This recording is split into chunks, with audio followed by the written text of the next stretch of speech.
करूंगा। अब देखो, रोज नए नए बहाने बनाकर मायके निकल जाती।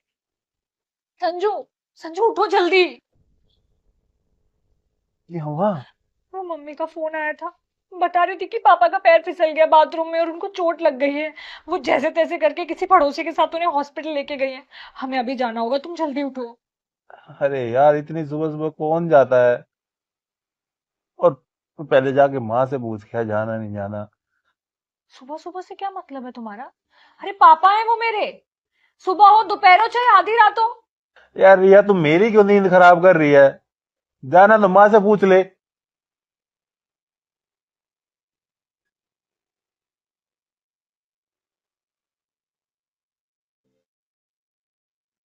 मम्मी जी, वो मम्मी का फोन आया था, पापा का पैर फिसल गया बाथरूम में, उनको चोट लग गई है।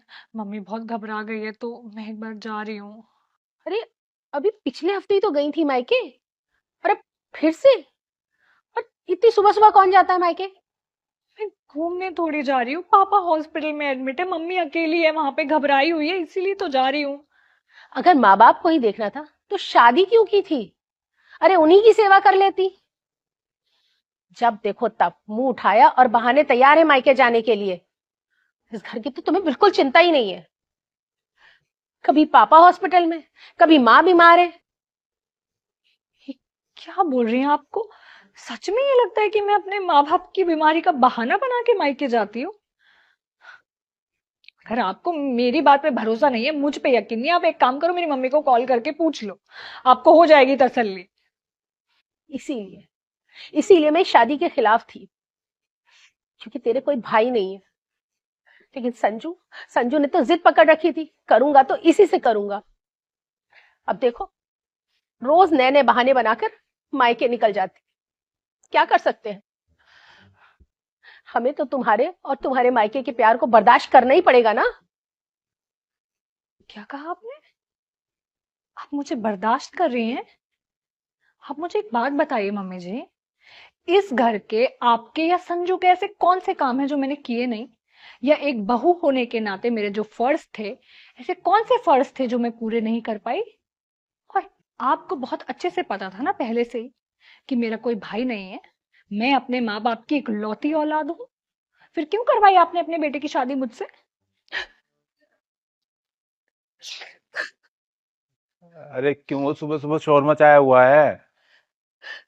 देख ले अपनी बहू को, सुबह सुबह मुझसे बहस कर रही है। तेरी इतनी हिम्मत कि तू मेरी माँ से बहस करेगी? सचू बस करो यार, मेरे पास ना इतना टाइम नहीं है अभी कि मैं आप दोनों से बहस करने यहाँ बैठूं। वहां मेरी मम्मी अकेली घबराई हुई है, मेरे पापा हॉस्पिटल में एडमिट है, और यहाँ आप लोगों को अपने घर के काम की पड़ी हुई है। अरे, आप लोगों को अच्छे से पता था मैं इकलौती औलाद हूँ, इकलौती संतान हूँ अपने माँ बाप की। वो मेरी जिम्मेदारी है। मैं जब इस घर की जिम्मेदारी से, अपने कर्तव्य से कभी पीछे नहीं हटी, तो उनकी जिम्मेदारी और वहां मेरा जो कर्तव्य है उससे कैसे पीछे हट जाऊं? जाना है तो चली जा। अरे, मेरी तो किस्मत में बहू का सुख ही नहीं है। इतनी मेहनत से अपने बच्चे को पाल पोस के बड़ा किया, लेकिन जितनी मुश्किलों से आपने अपने बेटे को पाल पोस कर बड़ा किया है ना, उतनी ही मुश्किलों से मेरे माँ बाप ने भी मुझे पाल पोस कर बड़ा किया है। जब संजू आपके लिए सब कुछ कर सकता है, आपकी सेवा कर सकता है, तो मैं अपने माँ बाप के लिए क्यों नहीं कर सकती? और मेरे लिए सबसे बड़ी और शॉकिंग बात पता है क्या है?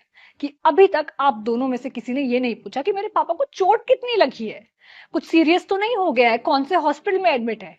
क्योंकि आप लोगों को ना कोई फर्क नहीं पड़ता कोई इंसान हॉस्पिटल में तड़प रहा हो जाए। और सच तुम मुझे बताओ, एक दामाद होने के नाते तुम्हारा कोई फर्ज नहीं बनता?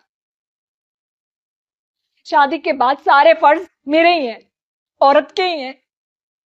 हम्म? जो रवैया तुम्हारा मेरे मम्मी पापा की तरफ है, अगर वैसा ही सेम रवैया मेरा तुम्हारे मम्मी पापा की तरफ हो जाए, क्या होगा? चल पाएगा ये रिश्ता? और मम्मी जी, आपको मैं एक बात बताऊं, आपने ये शादी क्यों करवाई संजू से मेरी? क्योंकि आपको पता था कि मैं अपने माँ बाप की इकलौती औलाद हूं, मेरा कोई भाई नहीं है। तो मेरे पापा के जाने के बाद जो भी उनके पास है प्रॉपर्टी, पैसा, वो सब कुछ मेरा होगा, इवेंचुअली आप लोगों का होगा। इसीलिए आपने अपने बेटे की शादी मुझसे करवाई थी। और जब आज तक मैं इस घर की जिम्मेदारियों से कभी पीछे नहीं हटी ना, तो मैं अपने माँ बाप की जिम्मेदारियों से भी पीछे नहीं हटूंगी। अभी तो मैं जा रही हूँ, पर मैं डिसाइड करके वापस आऊंगी कि मुझे इस घर में आप लोगों के साथ रहना है या नहीं रहना। क्योंकि जिन लोगों को सिर्फ अपने घर के काम की पड़ी हो, उन्हें कोई फर्क ही नहीं है कि कोई इंसान वहां हॉस्पिटल में एडमिट है। मुझे नहीं लगता कि ऐसे लोगों के साथ रहना मैं प्रेफर करूंगी। अभी मैं जा रही हूँ, बट जब तक मैं आऊं डिसाइड कर लेना, अच्छे से सोच लेना कि करना क्या है। क्योंकि मैं तो डिसाइड करके आऊंगी कि मुझे यहाँ रहना है या नहीं रहना है।